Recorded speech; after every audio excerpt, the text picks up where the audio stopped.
Hey guys, what's up? It's me, Melissa, and welcome back to my channel. I'm so happy that you've come to my channel, whether it's your first time seeing one of my videos or if you're a regular viewer of my videos, welcome! I try and upload videos every single week. Don't forget to follow me on Instagram. If you guys ever have any prayer requests, I'm always here for you guys. So a few minutes ago, I was just filming for church, and this week they asked me to film the prayer section, and every week in the prayer section, we are encouraged to bring a Bible verse that will encourage the young people at our service. And this week I was praying and a Bible verse immediately came to mind, and there's such an amazing message behind this verse, and I thought it would be perfect timing to share it with you guys.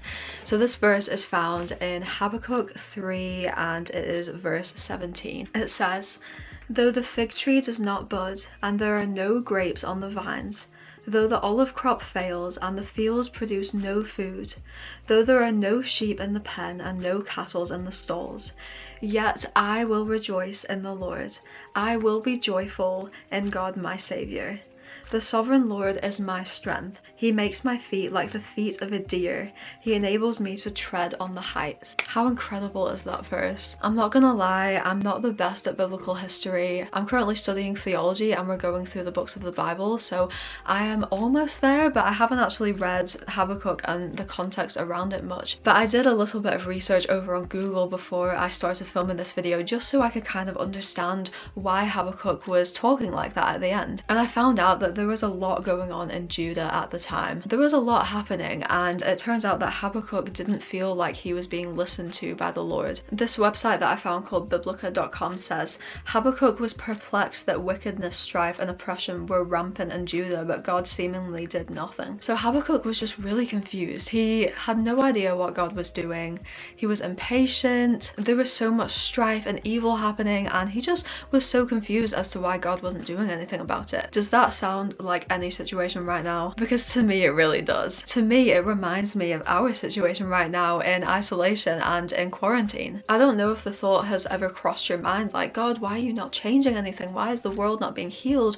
Why are we still in quarantine? But whether that thought has crossed your mind or not, I think it definitely sounds like Habakkuk in the context of this chapter. Habakkuk was so confused and he just wanted things to change. He didn't understand what God was doing. But at the end of this chapter, we have so much hope because we actually see that Habakkuk is like, you know what? Though the olive crop fails, though I have no produce, though there are no cattle in the stalls, I will rejoice in the Lord and I will find my joy in him.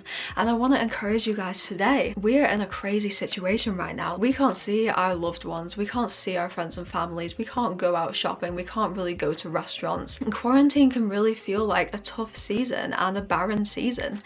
Sometimes it can feel like there is no purpose for it at all. But I want to remind you guys to have a perspective like Habakkuk. A perspective that is like, you know what, no matter what my situation is like right now, I will rejoice in the Lord. I will trust that God is using this season for a purpose. Because it's true, like in the context of this chapter, God was doing something. God wasn't just ignoring Habakkuk, he was doing something, but Habakkuk just didn't understand the full picture. Quarantine can seem so pointless and it can be so annoying sometimes, but I want to remind you guys that God is going to use it for his good purposes. And even if we can't see the full picture, God has the full picture, and that is all that matters. In the midst of everything that is happening, remember to rejoice in the Lord. Remember to ask God for his joy, because he will give it to you and he wants you to find joy. This season is not a waste. This season is actually going to propel us into an even greater season, and what happens in this season is going to help the next season to be even better. So are you going to waste this season by just moping around and being negative all the time, or are you going to ask God for his joy and really step into what he wants to do in you during this quarantine season? And I totally understand it is definitely okay to have some days where you just feel down and unmotivated. I'm the same, I have ups and downs, but I want to remind you guys to see the bigger picture, to see that God is doing something good. And when we see the bigger picture, when we see God's perspective, that is when we can find joy. I hope you guys enjoyed this video. I just thought that verse was absolutely insane and it definitely blew my mind. If you want to see more devotional videos, give this video a thumbs up and subscribe down below. I love you guys so much, and I will see you in my next video. Bye!